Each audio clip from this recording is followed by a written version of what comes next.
May nagtanong pala kung paano daw ba ako nakapag-aral dito sa UK. Kung citizen na daw ba ako nung nag-aaral ako.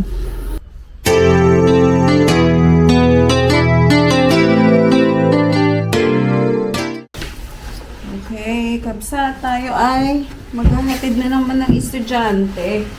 So, piano lesson ni Raya ngayon. Ba yan? Lahat na lang ng susuotin ko, masisikip. Kaya na ito. Minsan nakakaano lang magdamit. Wala nang magkasya. Kagaya na ito, masikip sa braso kasi malaki ang braso ko. This channel.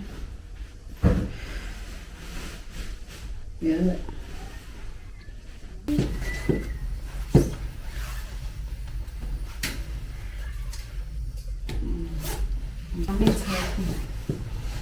My tummy is hurting. Why? Because I had coffee. Papa, does your coffee come in the morning?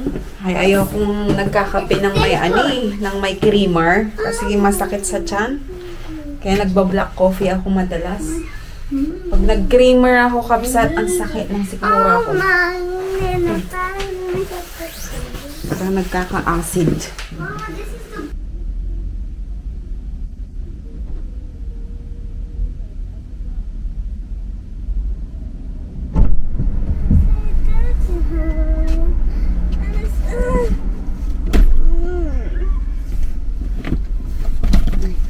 Thank you.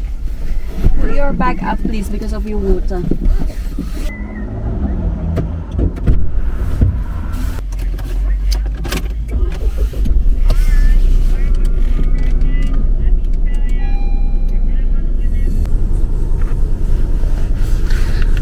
Okay.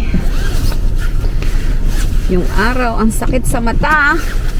I forgot my glasses. Leave it. It's okay. It's too hot.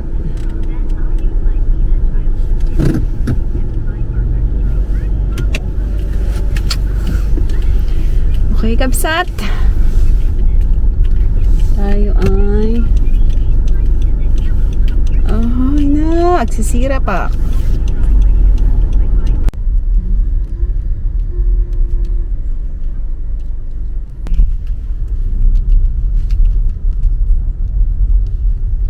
Ang ganda naman ng puno na to. Ang ganda ng kulay ng mga puno, oh. Pag autumn talaga, ang ganda ng kulay, kabsat, ano. Maaga tayo ng 15 minutes. Kaya mag-aantay ulit tayo dito, as usual. May nagtanong pala kung paano daw ba ako nakapag-aral dito sa UK. Kung citizen na daw ba ako nung nag-aaral ako. Ang sagot po dyan ay hindi po ako citizen that time nung nag-aral ako. At nag-antay po ako ng 2 taon bago ako nag-start na mag-aral. So, dumating po ako dito 2016. Tapos nag-start akong mag-aral ng Maths and English noong 2018. Pero during that time ay ang UK ay dati pa siyang under ng European Union. So, hindi ko na po alam kung ilan na yung, kung ano na yung rules ngayon, kung may bagong rules na ba when it comes sa education, kung paano mag-aral dito. That time, free po ang GCSE Maths and English. Pero bago po ako mag-aral, nag-inquire muna ako kung pwede bang i-adapt or i-transfer yung aking credential from Philippines kasi graduate po ako sa atin. Unfortunately, hindi tinanggap doon sa college na pinag-inquirean ko. So, ang ginawa ko, nag-back to zero ako, nag-aral ulit ako ng Maths and English. Tapos, ayun nga, hindi nakapasa ng Maths. 2 beses ako hindi nakapasa ng Maths. Sabi ko sa inyo, coconut shell ang ating brain when it comes sa maths. So, hindi po. Hindi ako nakapasa. So, 2 beses ako nag-retake. Yung pangatlong retake ko, nakapasa na ako. So, nagseryoso na talaga ako during that time. Hindi ko pa ba naman maipapasa sa pangatlong beses, diba? So, yung unang take ko, nakapasa ako ng English, bagsak maths. Tapos, pangalawang retake, dumating ang COVID. So, nag-stop ako in the middle. So, pangatlo, ayun, sinabay ko na yung aking access course. And then, yung maths ko. Tapos, ayun nga, nakapasa naman, awa ng Diyos. Tapos yun, saka ako pumasok ng university. So, ngayon, kabsat, graduate na ako. Isa na akong ganap na nurse. Ayan, thank you, Lord. So, yun lang. So, sa mga nagtatanong kung British citizen ba ako nung ako ay nag-start mag-aral, hindi po. So, nag-intay ako ng 6 na taon bago po ako naging citizen dito sa UK. Okay? Yun lang. Oh my goodness! 17% na lang! Nandito kami sa outlet, kabsat. Wait lang. Wait lang. 17%. Paano? How are we gonna vlog inside? We can't do vlogging inside then if this is the case. 17%. To smile.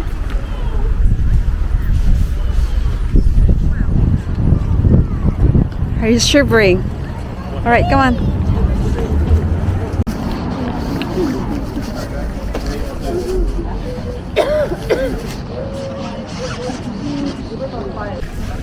Okay, go.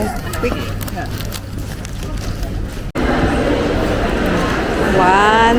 2, 3. On the light. Hello, magandang gabi na. Ay nakabsat.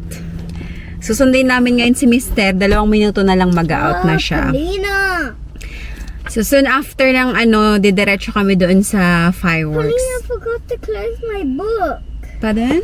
Polina forgot to close my book and instead just left it open without So yung friend kong Pinay, tsaka yung 2 niyang anak, tas ako, tsaka si Niraya.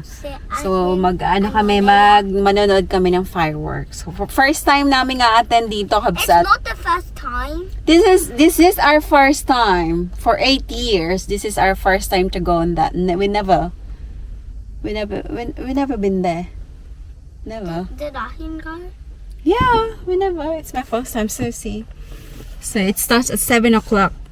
So we got a 1 hour. So we need to call Tita Olive for that. Inaantay na lang namin si Mister. Tapos siya na. Sabi ko siya nang magdadrive. Lumipat na ako dito sa kabila para diretso na siya. Diretso kaming Lydiard Park. Tapos yung kaibigan ko na lang yung magdadrive. Ako siya na lang yung maghahatid sa amin pa uwi. Kasi iuwi ng asawa ko itong sasakyan ko. This time's a promise. So every Saturday, ganito ang ganap namin ng asawa ko. Ihatid ko siya ng umaga, gigising ako ng maaga, madaling araw, tapos ihatid namin siya, kami ni Niraya. Tapos sa gabi, after work, susundin ulit namin siya. Kasi isa lang ang sasakyan namin, kabsat. Ayaw kong bumili ng isa pang sasakyan kasi mahal ang road tax, mahal ang MOT, mahal ang maintenance. So ganito yung setup namin ng asawa ko every Saturday. Ayan na siya. Ayan na yung mister ko. Yan. Kasi weekend lang naman niya kailangan yung sasakyan. Eh weekend, madalas hindi naman ako wala naman din akong pasok ng weekend madalas. Weekdays lang. Kaya okay lang na ma-manage namin. Where's Alea and Ahin? Oh gosh. Mama, where's Alea and Ahin? Ano na, I'm going to call them. Where is Alea and Ahin? I wanted to... Kapsat, nandito na kami. Dada, look, Mama, look there.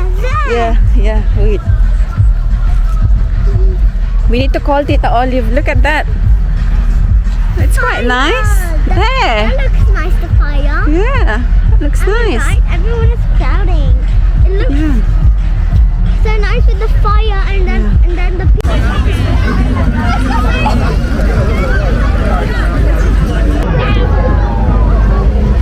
I don't know where we're gonna find. Oh yeah. Look at that.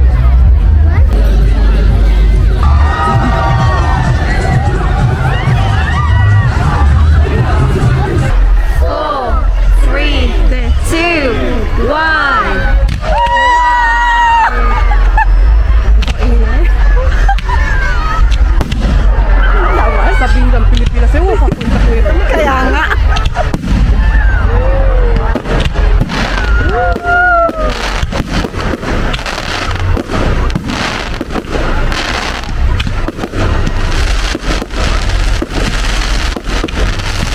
Sabik ng Pilipinas, lahat.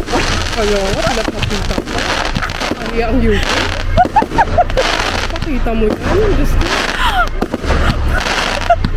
Ano? Ang ganda ka na. Ina yan kaysa wala.